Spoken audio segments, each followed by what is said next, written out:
Well, students, today we will discuss about the role of human capital in economic growth. इससे पहले वाले video में हमने आपको ह्यूमन कैपिटल बताया था, ह्यूमन कैपिटल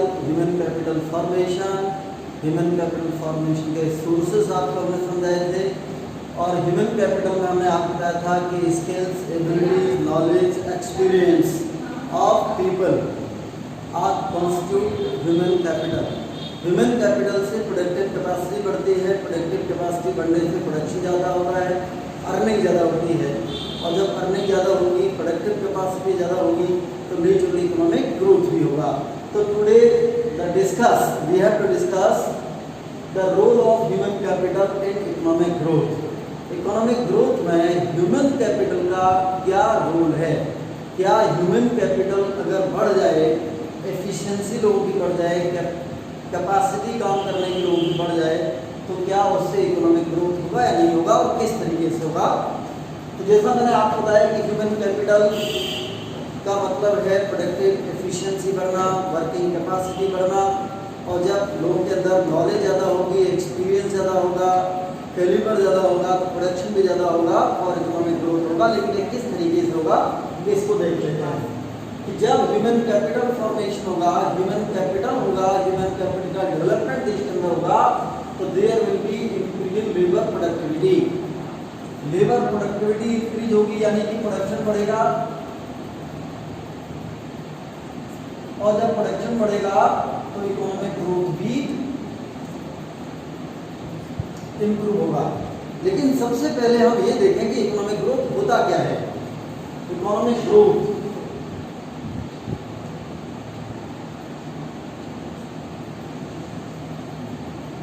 क्या इकोनॉमिक ग्रोथ का मतलब सिर्फ लोगों के पास इनकम बढ़ जाना है, या इससे कुछ डिफरेंट है?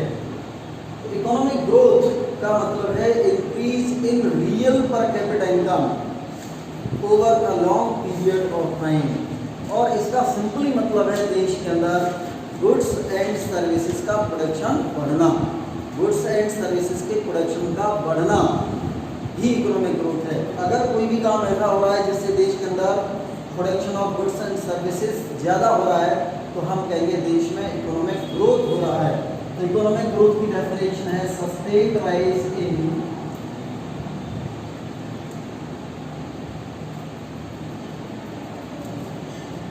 रियल पर कैपिटा इनकम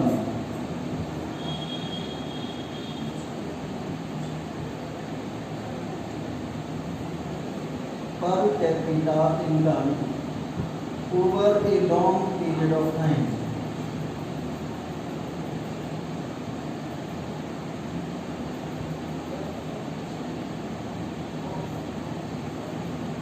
देखिए, इकोनॉमिक ग्रोथ कब होगा? जब रियल पर कैपिटा इनकम बढ़े। रियल पर कैपिटा इनकम, तो हमें यहाँ देखना होगा कि पर कैपिटा इनकम क्या है। पर कैपिटा इनकम का मतलब होता है पर capita income means national income upon population. अगर हम नेशनल इनकम को पॉपुलेशन से डिवाइड करते हैं तो पर कैपिटा इनकम बढ़ती है। और जब ये पर कैपिटा इनकम को हम कई तरीके से नाप सकते हैं। एक तो पर capita income eight current price and पर capita income eight base year price. जैसे आपने 11th क्लास में पढ़ा था इंडेक्स नंबर, यानी किसी भी चीज़ की वैल्यू को हम करंट ईयर के हिसाब से भी निकाल सकते हैं और बेस ईयर के हिसाब से भी निकाल सकते हैं। जब हम नेशनल इनकम यानी value of goods and services को बेस ईयर के रेट के हिसाब से निकालें तो कहलाता है रियल पर कैपिटा इनकम। इस साल 2020 में जो गुड्स एंड सर्विसेज प्रोड्यूस हो रहे हैं, अगर उनकी वैल्यू हम 2020 के प्राइस के हिसाब से निकालें तो वो कहलाएगा value of goods and services eight current price. और अगर उन्हीं गुड्स एंड सर्विसेज की वैल्यू को हम 2011 के हिसाब से निकालें मान लीजिए, तो वो कहलाएगा real value of goods and services और value of goods and services at base year price. तो जब हम value of goods and services को बेस ईयर के हिसाब से निकालते हैं तो कहलाता है रियल पर कैपिटा इनकम।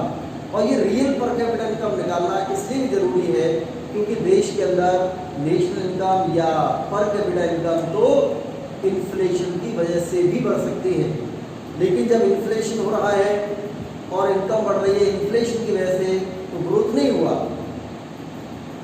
इन्फ्लेशन को इफेक्ट को खत्म करने के लिए हम रियल पर कैपिटा इनकम काउंट करते हैं। तो अगर देश के अंदर रियल पर कैपिटा इनकम बढ़ रही है, या हम ये कहें कि देश के अंदर production of goods and services बढ़ रहा है, तो हम कहेंगे देश में इकोनॉमिक ग्रोथ हो रहा है। तो हमें ये देखना है कि क्या कैपिटल फॉर्मेशन की वजह से, ह्यूमन कैपिटल की वजह से क्या देश के अंदर प्रोडक्शन बढ़ता है, अगर बढ़ता है तो कैसे। तो एक पॉइंट हमने आपको बताया कि इंडियन लेबर प्रोडक्टिविटी, जब ह्यूमन कैपिटल होगा, अच्छी एजुकेशन होगी, अच्छी हेल्थ होगी, ट्रेनिंग लोगों को मिलेगी, तो लेबर की प्रोडक्टिविटी इंक्रीज होगी, लेबर ज़्यादा आउटपुट प्लीज करेगी, प्रोडक्शन ज़्यादा होगा, और प्रोडक्शन ज़्यादा होगा तो रियल पर कैपिटा इनकम भी बढ़ेगी और इकोनॉमिक ग्रोथ हो जाएगा। सेकेंडली, इनोवेशन एंड इन्वेंशंस, अगर अच्छी एजुकेशन लोगों को दी जाए, अच्छी ट्रेनिंग लोगों को दी जाए, तो जो वर्कर्स हैं हमारे, वो किसी भी काम को करने की न्यू टेक्निक डेवलप करेंगे, नए स्ट्रेटेजी बना लेंगे, किसी भी काम को आसानी से करने का तरीका उनके पास होगा, और जब किसी भी काम को आसान तरीके से करने का कोई उनके पास मेथड होगा, तो वो प्रोडक्शन ज़्यादा कर पाएंगे। इनोवेशन होगा, यानी काम करने का कोई नया तरीका ढूंढेंगे। जब काम करने का आसान तरीका होगा तो प्रोडक्शन भी आसानी से होगा, ज़्यादा प्रोडक्शन होगा, और ज़्यादा प्रोडक्शन होगा तो भी इकोनॉमिक ग्रोथ होगा। इन्वेंशन मतलब नई टेक्निक डेवलप करना, जो चीज़ें हमें अभी मालूम नहीं है, ऐसी कोई नई टेक्निक डेवलप कर लेना। अगर हम हेल्थ, एजुकेशन, रिसर्च पर ज़्यादा इन्वेस्टमेंट करेंगे, ह्यूमन कैपिटल फॉर्मेशन करेंगे लोगों के अंदर, तो न्यू टेक्निक्स डेवलप होंगी, न्यू टेक्निक डेवलप होंगी तो काम करने की स्पीड बढ़ेगी, प्रोडक्शन की स्पीड बढ़ेगी, प्रोडक्शन ज़्यादा होगा, और इससे भी इकोनॉमिक ग्रोथ होगा। Secondly, facilitate adoption of new technology, मान लीजिए कोई नई टेक्नोलॉजी डेवलप हो गई, अब उस नई टेक्नोलॉजी को चलाने के लिए भी हमारे पास अच्छे वर्कर्स होने चाहिए, उसको एडॉप्ट करने के लिए हमारे पास अच्छे ट्रेंड, वेल ट्रेंड वर्कर्स हमारे पास होने चाहिए। अभी वेल ट्रेंड वर्कर्स कहाँ से आएंगे? ह्यूमन कैपिटल से।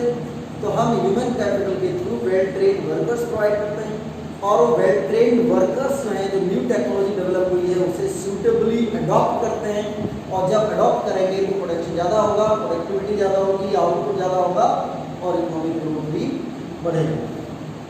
नेक्स्ट पॉइंट है आपका better utilisation of physical capital.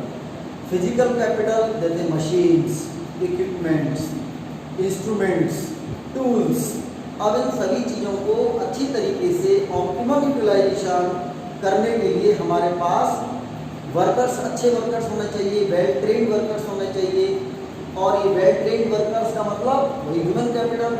तो अगर हमारे पास वेल ट्रेन्ड वर्कर्स हैं तो फिजिकल कैपिटल का बेटर यूटिलाइजेशन होगा। Better utilisation of physical capital का मतलब प्रोडक्शन ज़्यादा होगा, और प्रोडक्शन ज़्यादा होने का मतलब इकोनॉमिक ग्रोथ होगा। सिमिलरली, जब हम लोगों को एजुकेशन देते हैं, अच्छी हेल्थ देते हैं, अच्छा एटमॉस्फेयर प्रोवाइड करते हैं, वेल ग्रूमिंग लोगों की होती है, तो जो पब्लिक के अंदर, लोगों के अंदर एक डिज़ायरेबल सोशल चेंज आता है, यानी people do not discriminate on the grounds of religion, caste, place of work, gender etcetera. इन सब चीज़ों के कोई मायने नहीं होते। जब इन सब चीज़ों के मायने नहीं होते और एक अच्छी सोसाइटी होती है, तो लोगों में आपस में कोऑपरेशन होता है, और जब हम कोऑपरेट करके एक दूसरे के साथ मिलकर काम करते हैं तो प्रोडक्शन ज़्यादा होता है, सोशल पीस होता है, समाज में शांति रहती है, लड़ाई झगड़े नहीं होते हैं, उससे भी प्रोडक्शन होता है, और जब उससे प्रोडक्शन होगा तो भी इकोनॉमिक ग्रोथ होता है। तो ये जो पॉइंट्स हैं हमारे, इससे साबित होता है कि भाई अगर ह्यूमन कैपिटल फॉर्मेशन करने में हम कामयाब हुए, अगर हमने अपनी लेबर को प्रोडक्टिव कैपेसिटी बढ़ाने के लिए ज़रूरी skills, abilities, knowledge, training, information अगर हमने ये प्रोवाइड की, तो इनसे ये सारी चीज़ें होंगी, और इससे देश के अंदर इकोनॉमिक ग्रोथ होगा, इकोनॉमिक डेवलपमेंट भी होगा, देश तरक्की करेगा। अब हम ये देखते हैं कि भाई ये ठीक है, ये तो बात हो गई आपकी थ्योरेटिकल, क्या प्रैक्टिकली ऐसा हुआ है क्या? अब हम ये देखें क्या प्रैक्टिकली, एम्पैरिकली क्या ऐसा हुआ है कि ह्यूमन कैपिटल फॉर्मेशन के साथ साथ देश में इकोनॉमिक ग्रोथ हुआ है या नहीं हुआ है, ये कैसे मालूम करें। अब इसकी जानकारी करने के लिए हमें डेटा देना पड़ेगा। तो हमने क्या हुआ कि इंडिया का डिफरेंट ईयर्स का डेटा लिया, जिसमें ह्यूमन कैपिटल फॉर्मेशन के 3 इंपॉर्टेंट एलिमेंट्स लिए। एक तो लिया हमने लिटरेसी रेट, जो एजुकेशन का इंडिकेटर हो गया, infant mortality rate. Infant mortality rate का मतलब हुआ कि 1 साल की एज तक होते होते कितने बच्चे पर 1000, कितने चिल्ड्रन पर 1000 live birth from 0 to 1 year of age die.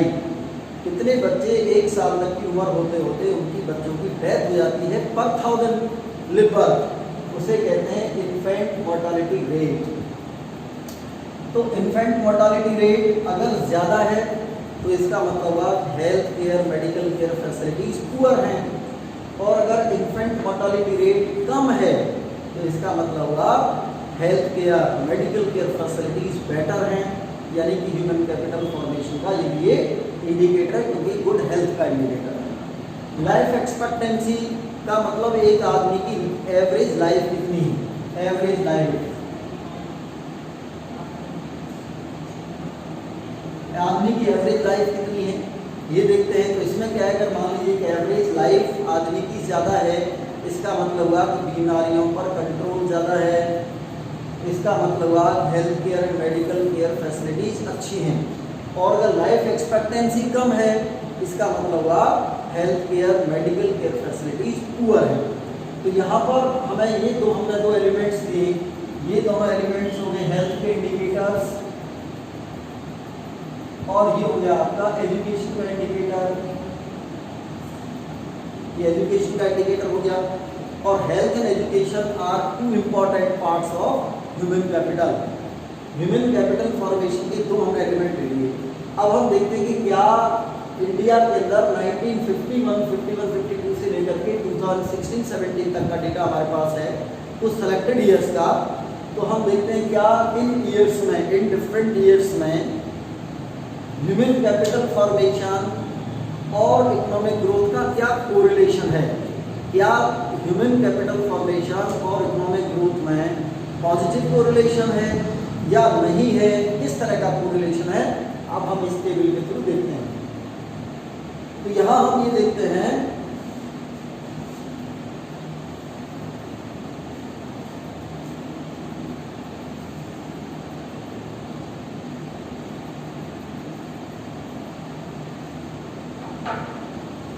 ये हेल्थ का इंडिकेटर हो गया, ये एजुकेशन का इंडिकेटर हो गया। If we look into the schedule, अगर हमें शेड्यूल की तरफ देखें तो हमें ये बात मालूम पड़ती है कि लिटरेसी रेट देखिए, लिटरेसी रेट पहले 16.67% था 1950-51 में, ये अगर 81 में देखें तो बढ़कर 43.57% हो गया, यानी बढ़ता ही जा रहा है। और 2016-17 में ये 76% हो गया, परसेंटेज में है सारी वैल्यूज।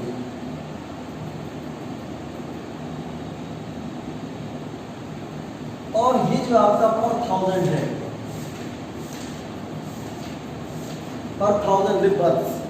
इन्फेंट मोर्टालिटी रेट देखें तो पहले 146 लिव बर्थ, इतने चिल्ड्रन पर 1000 लिव बर्थ की डेथ हो जाती थी। फिर 1981 में ये आपका डेटा 110 हो गया, 80 हो गया, 63.9, और अब ये थोड़ा सा बढ़ गया है, ये 67 हो गया। यानी कि अगर हम एक ट्रेंड देखें तो यहाँ पर इन्फेंट मोर्टालिटी रेट घटता जा रहा है, इन्फेंट मोर्टालिटी रेट घट रहा है, IMR घट रहा है। लाइफ एक्सपेक्टेंसी देखिए, मेल एंड फीमेल दोनों का देखें तो मेल का 37.2, 54, 59, 63, 67, यानी लाइफ एक्सपेक्टेंसी जो है मेल की बढ़ती जा रही है और फीमेल की भी बढ़ती जा रही है। इसका मतलब हुआ कि इंडिया के अंदर मेल एंड फीमेल दोनों की लाइफ एक्सपेक्टेंसी बढ़ती जा रही है, ये बढ़ रही है। जब IMR घट रहा है और लाइफ एक्सपेक्टेंसी बढ़ रही है तो इसका मतलब हुआ कि ह्यूमन कैपिटल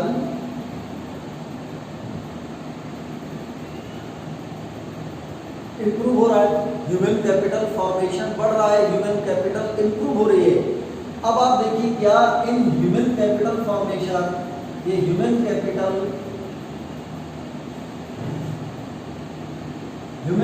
की वजह से पर कैपिटा इनकम का क्या हो रहा है।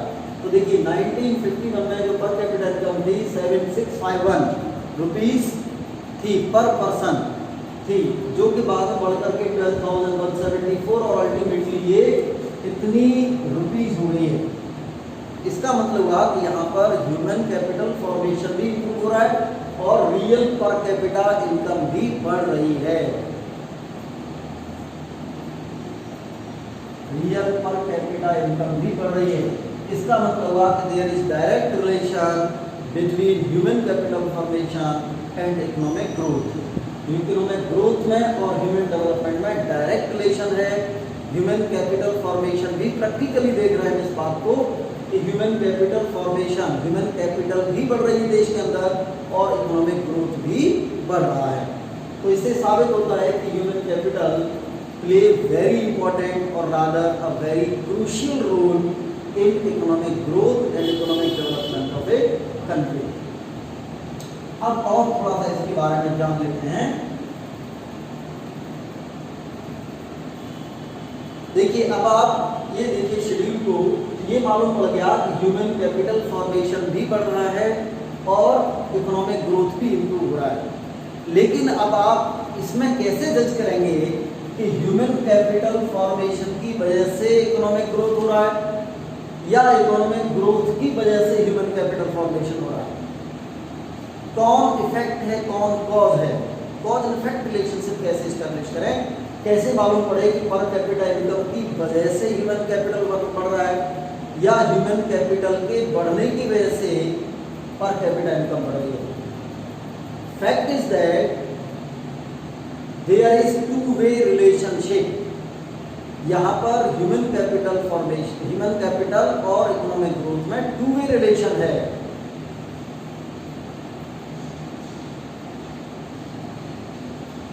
Human capital and economic growth per capita income, इसमें टू वे रिलेशनशिप है। इस तरह का टू वे रिलेशनशिप है। टू वे रिलेशन का मतलब हुआ ह्यूमन कैपिटल फॉर्मेशन से इकोनॉमिक ग्रोथ होता है और इकोनॉमिक ग्रोथ से ह्यूमन कैपिटल फॉर्मेशन बढ़ता है, ह्यूमन कैपिटल भी इम्प्रूव होती है। भाई नेचुरल सी बात है, जब देश के अंदर इकोनॉमिक ग्रोथ ज़्यादा होगा, लोगों के पास पैसे ज़्यादा होंगे, देश के अंदर इनकम ज़्यादा होगी, सेविंग ज़्यादा होगी, अच्छी health care and medical care facility government ज़्यादा प्रोवाइड कराएगी, ज़्यादा एजुकेशनल इंस्टीट्यूशन इस्टेब्लिश होंगे, तो ह्यूमन कैपिटल फॉर्मेशन भी होगा देश के अंदर और ह्यूमन कैपिटल भी बढ़ेगा। तो इस तरीके से हम देखते हैं कि ह्यूमन कैपिटल इकोनॉमिक ग्रोथ को बढ़ाता है और economic growth human capital formation को बढ़ाता है। इस तरीके से क्या होता है कि ह्यूमन कैपिटल और इकोनॉमिक ग्रोथ की एक विशेष सर्किल बन जाती है, एक तरह की सर्किल बन जाती है और इस सर्किल को हम कहेंगे ह्यूमन कैपिटल ग्रोथ सर्किल।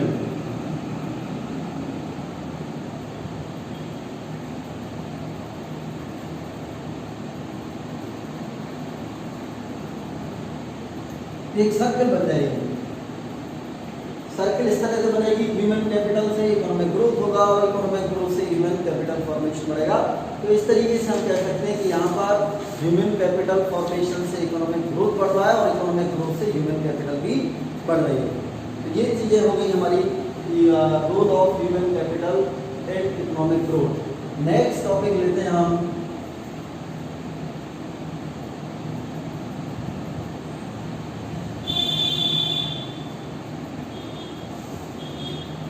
के बाद एक बहुत इंपॉर्टेंट टॉपिक लेते हैं problems of human capital formation in India.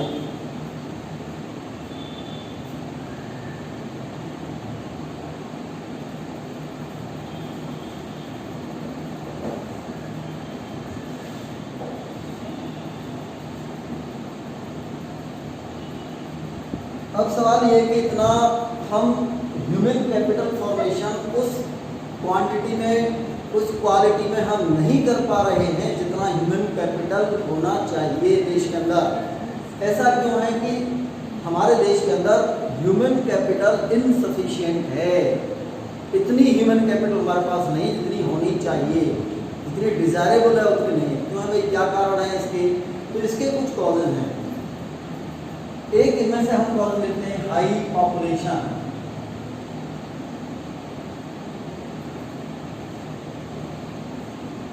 High population growth. India की पॉपुलेशन वर्ल्ड की सेकंड लार्जेस्ट पॉपुलेशन है, दुनिया के सेकंड नंबर पर इंडिया की पॉपुलेशन है।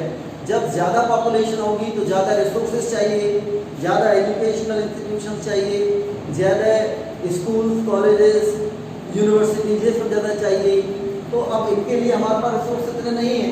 जब इतने रिसोर्सेज नहीं है तो क्या है कि ह्यूमन कैपिटल फॉर्मेशन उस क्वांटिटी में नहीं हो पा रहा है, and it is a hindrance और it is a problem in human capital formation. तो ये ह्यूमन कैपिटल फॉर्मेशन में एक प्रॉब्लम। दूसरा है आपकी poverty. India is engulfed by mass poverty. देश के अंदर पॉवर्टी है, गरीबी भी है। आज भी तकरीबन 18 to 20% people live below poverty line. 18 से 20% लोग पॉवर्टी लाइन के नीचे रहते हैं। जब पॉवर्टी ज़्यादा होगी, गरीबी ज़्यादा है, तो गरीब आदमी के बच्चे एजुकेशन अच्छी नहीं ले पाएंगे, अच्छी एजुकेशन नहीं होगी, अच्छी हेल्थ केयर फैसिलिटीज नहीं होगी, पुअर हेल्थ होगी। जब पुअर हेल्थ होगी तो वर्किंग कैपेसिटी भी कम होगी, वर्किंग कैपेसिटी कम होगी, ह्यूमन कैपिटल फॉर्मेशन भी कम होगा, इकोनॉमिक ग्रोथ भी कम होगा। उसका भी एक विशेष सर्कल ऑफ पॉवर्टी क्रिएट हो जाती है, और उस पॉवर्टी की वजह से भी ह्यूमन कैपिटल का फॉर्मेशन नहीं हो पाता है। ह्यूमन कैपिटल की ये एक प्रॉब्लम। एक और प्रॉब्लम है problem of brain drain. Brain drain क्या है? गवर्नमेंट ने इतनी एफर्ट्स करके अच्छे यूनिवर्सिटीज, अच्छे कॉलेजेस, अच्छे मेडिकल इंस्टीट्यूशंस, अच्छे मेडिकल कॉलेज एस्टैब्लिश की, अच्छे डॉक्टर्स बने, अच्छे टीचर्स, अच्छे लॉयर्स, अच्छे चार्टर्ड अकाउंटेंट यहाँ बनते हैं। और यहाँ बनने के बाद अगर वही जो प्रोफेशनल्स हैं, अच्छे साइंटिस्ट, अच्छे डॉक्टर्स, जब हमारे देश से विदेशों में चले जाते हैं in search of more income, better employment opportunities, तो उस सिचुएशन में क्या होगा कि लोगों का ब्रेन ड्रेन हो जाता है, यानी कि लोग यहाँ से चले जाते हैं और ह्यूमन कैपिटल हमारे देश में उनका बेनिफिट नहीं मिल पाता है। और जब उनका बेनिफिट नहीं मिल पाता है तो ह्यूमन कैपिटल का फॉर्मेशन उतना नहीं हो पाता है जितना होना चाहिए। उसके बाद है insufficient manpower planning, lack of manpower planning.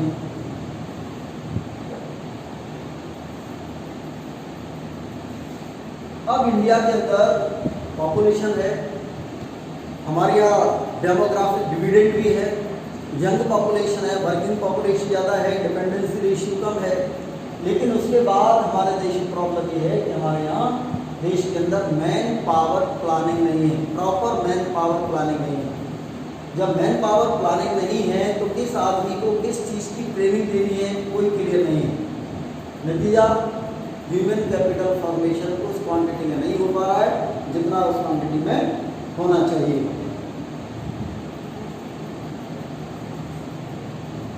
इसके बाद regional and gender inequalities.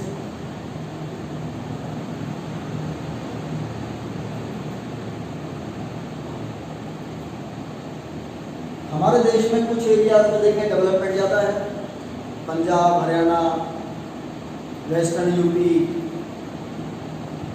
Gujarat, Maharashtra, इनमें डेवलपमेंट कंपैरेटिवली ज़्यादा है। बिहार, उड़ीसा, इन सब एरियाज में क्या है प्रोडक्शन डेवलपमेंट प्रोसेस कम है, पॉवर्टी ज़्यादा है। तो जब रीजनल इम्बैलेंसेस होंगे तो पूरे देश के अंदर ह्यूमन कैपिटल फॉर्मेशन सही तरीके से हो पाए ये पॉसिबल नहीं हो पाता है। Secondly gender inequalities. Gender inequalities का मतलब यहाँ पर मेल एंड फीमेल का डिस्क्रिमिनेशन है। अच्छी एजुकेशन की बात आएगी तो पेरेंट्स अपने बेटे को तो अच्छी एजुकेशन प्रोवाइड कराने के लिए भेजेंगे यूएसए, लंदन, कनाडा, ऑस्ट्रेलिया, और बेटियों को पढ़ाने के लिए कई बार सोचते हैं। ये जनरल बात है, अब तो काफ़ी इम्प्रूवमेंट आ रहा है, लोग बेटियों को भी पढ़ा रहे हैं, लेकिन आज भी समाज के अंदर गर्ल्स की जो एजुकेशन लिटरेसी रेट अगर आप देख लें तो ये कम है और फीमेल कम है मेल के मुकाबले। तो यहाँ जेंडर इनइक्वालिटीज भी है, ये भी एक तरीके का ह्यूमन कैपिटल के फॉर्मेशन में भी रुकावट है, ये भी एक प्रॉब्लम है। लो एकेडमिक स्टैंडर्ड,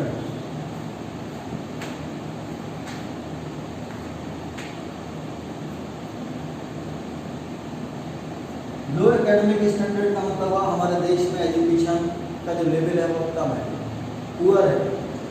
बेसिक एजुकेशन जो अभी भी ट्रेडिशनल एजुकेशन है, वोकेशनल एजुकेशन की तरफ अभी भी हमें पूरा तरीके से ध्यान नहीं दिया है। टेक्निकल एजुकेशन पर बहुत ज़्यादा जोर नहीं दिया जा रहा है, अभी भी ट्रेडिशनल एजुकेशन दी जा रही है। स्कूल कॉलेज में कोई वर्किंग चीज़ नहीं सिखाई जाती है ताकि एजुकेशन ख़त्म करने के बाद स्टूडेंट कोई बच्चे किसी जो लर्नर्स हैं कोई प्रोडक्टिव कैपेसिटी प्रोडक्टिव एरियाज में कोई पार्टिसिपेट कर पाएँ, इस तरह की कोई एजुकेशन हम नहीं देते हैं। तो ये लो एकेडमिक स्टैंडर्ड्स हैं। इन सारी चीज़ों की वजह से देश के अंदर ह्यूमन कैपिटल का जो फॉर्मेशन है, ह्यूमन कैपिटल बहुत ही लो है। अब उसके बाद देखते हैं हम growth of education sector in India.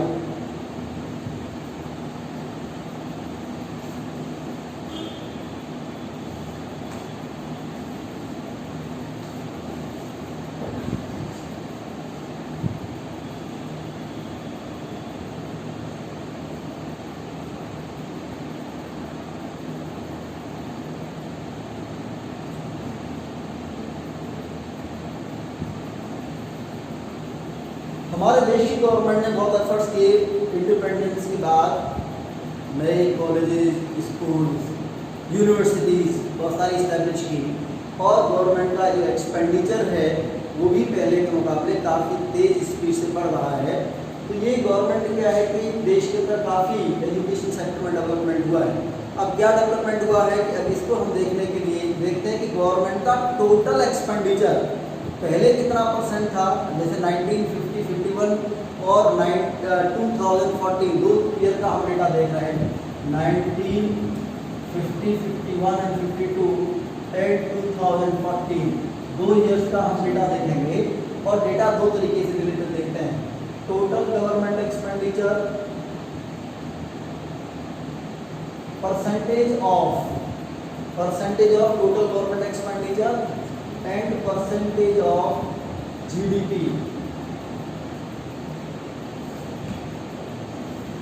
percentage of GDP and expenditure,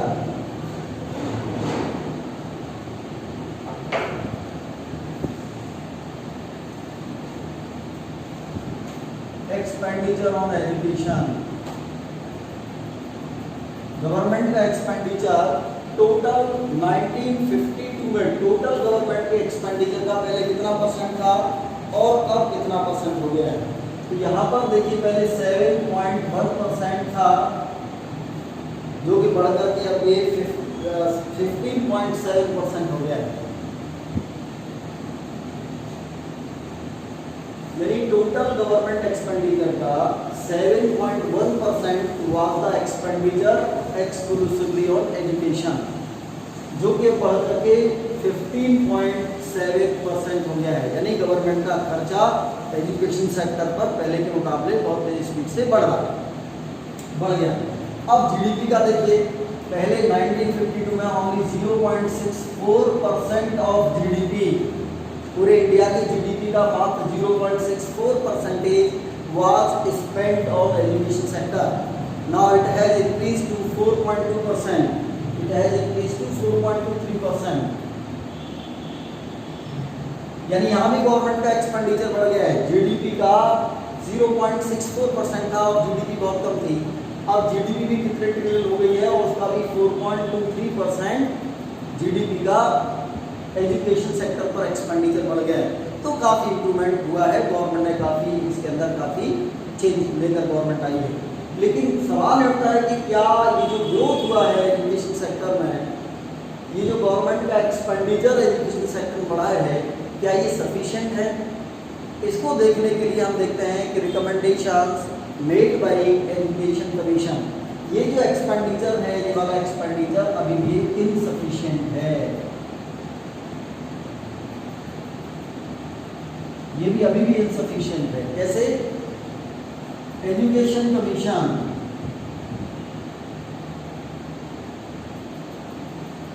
1964-65 के अंदर एजुकेशन कमीशन ने रिकमेंड किया 6% ऑफ जीडीपी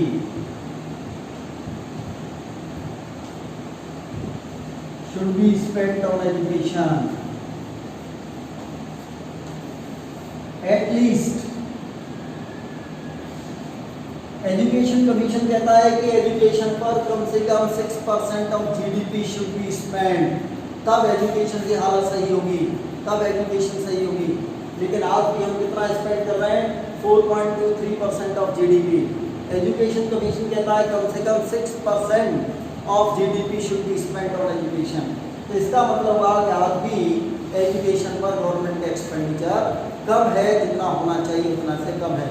इसके बाद 1999 में तपस मजूमदार कमेटी बनी, Tapas Majumdar committee.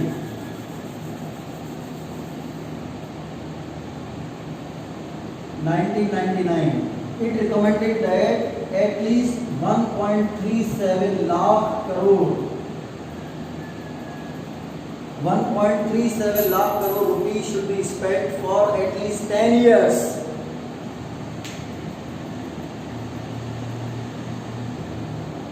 Spent for 10 years to cover the entire population of children from 6 to 14 years of age for elementary education.